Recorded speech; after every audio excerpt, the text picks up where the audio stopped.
Hi, this is your host. This chilling tale comes to us from a listener who goes by the pen name OO, and it's titled The Mirror of Sidi-Boumédiène.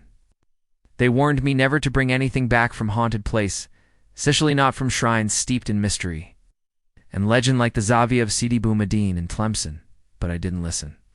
It started when I was on a university research trip to Algeria.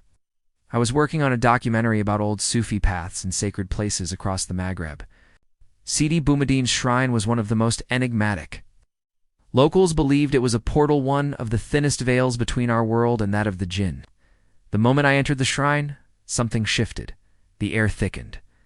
Not with dust, but with something. Older, a chill ran through me, despite the July heat. Still, I pressed forward, camera in hand, notes in my backpack. That's when I saw it. Tucked in the far left corner of the mausoleum's women's prayer chamber, a mirror old and cracked, framed with blackened wood, etched with strange symbols. It didn't belong. Something about it pulled me in. When I asked the caretaker, an old blind man named Abdelkader, he went silent, and he whispered, "That mirror wasn't made by human hands. Don't look at it too long." I should have walked away. But curiosity, no obsession, took over. That mirror was my new sole purpose. That night, while everyone slept at the nearby guest house, I returned. I stole the mirror. The nightmare started immediately. I'd wake up in sweat, screaming, convinced someone or something was watching me through the mirror. But it wasn't just a dream. At night, my reflection changed. My eyes looked darker, deeper, like something else was staring back. Sometimes it wasn't me in the mirror. It was a woman. Pale, hair wet, mouth whispering. But I couldn't hear. I tried to get rid of it. I tossed the mirror in the river. That same night, I found it propped against my bedroom walls, still wet. Things escalated. Objects moved. Lights flickered. Then I began to see her outside of the mirror, always from the corner of my eye. Always closer. I turned to local legends for answers. What I discovered chilled me. The mirror wasn't just cursed. It was a prison.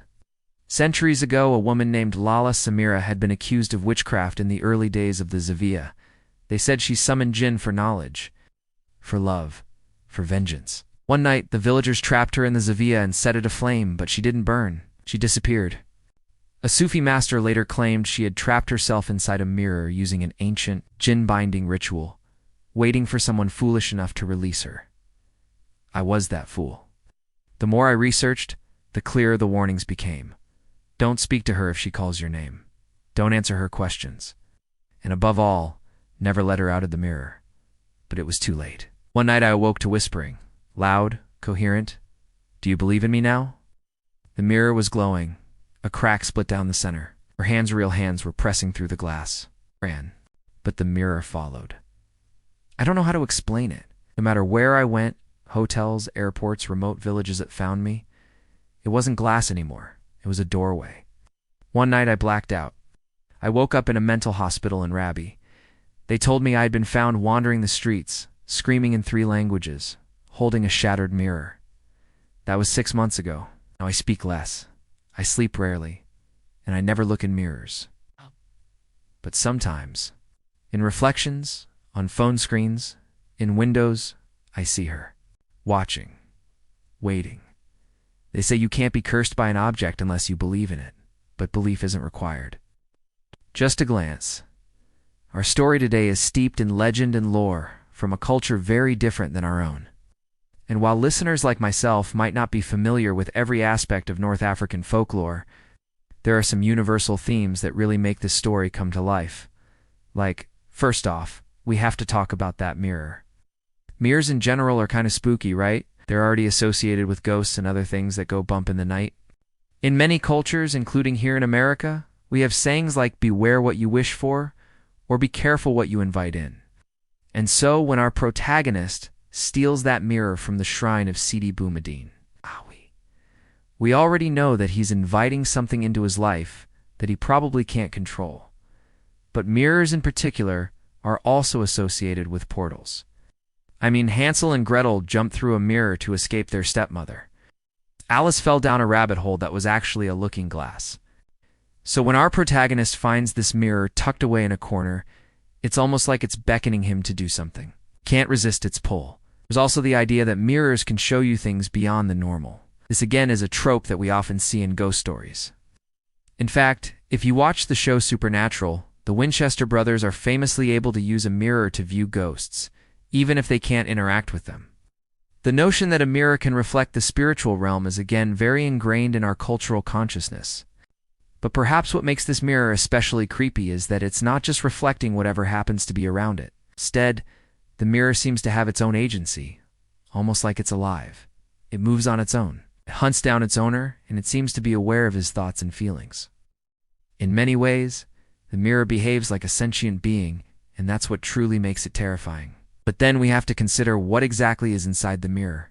Our protagonist doesn't realize it at first, but that mirror is a prison for a powerful entity. A jinni, bound there by the magic of a witch named Lala Samira. But why would a witch imprison herself in a mirror? Well, again, this gets into some of the folklore of the region.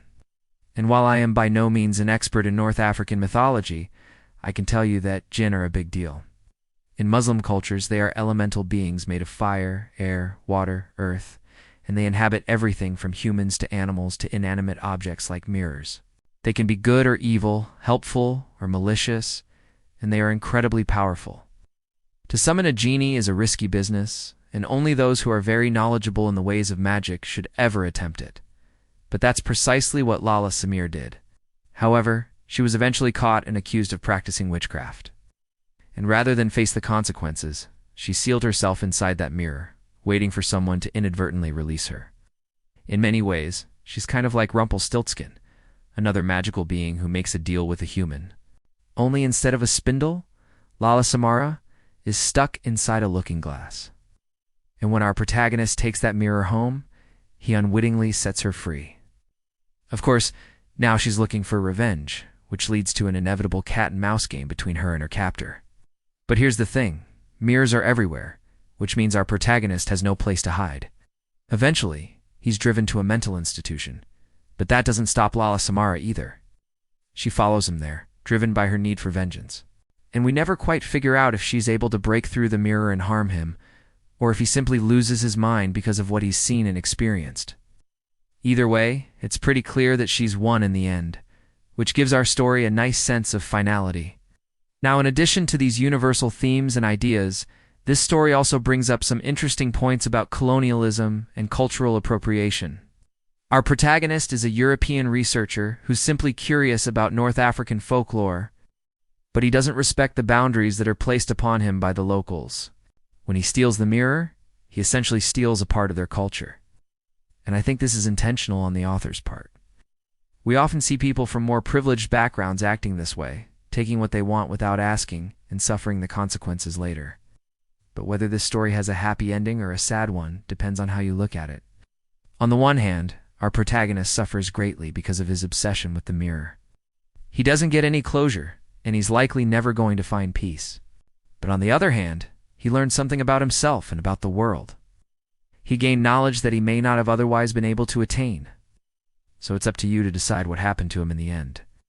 If you enjoyed this episode, please subscribe and leave a review. If you want to hear more stories like this, check out our podcast, where we publish the exact same episodes. Thanks for listening. I'm your host.